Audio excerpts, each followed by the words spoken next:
এজন্য আল্লাহ প্রথমে পরিচয় দিলেন আর রহমান, আমি দয়ার সাগর, আমি মায়ার সাগর। 2 নাম্বার পরিচয় আল্লাহ দিলেন আল্লামাল কোরআন, আমি শুধু দয়ার সাগর নই, তোমাদের হেদায়েতের জন্য আমি কোরআন নাজিল করে দিয়েছি, যাতে মিসগাইডেড না হও, পথ হারা যাতে না হও।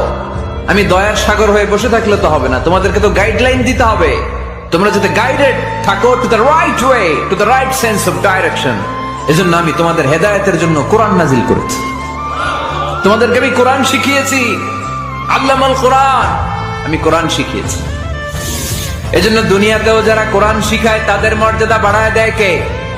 বিশ্বনবী বললেন খায়রুকুম মান তাআল্লামাল কোরআন ওয়া আল্লামা, তোমাদের মধ্য থেকে ওই ব্যক্তি আল্লাহর কাছে সবচাইতে বেশি সেরা যে নিজে কোরআন শিখে অন্যরে শিখায়া দেয়।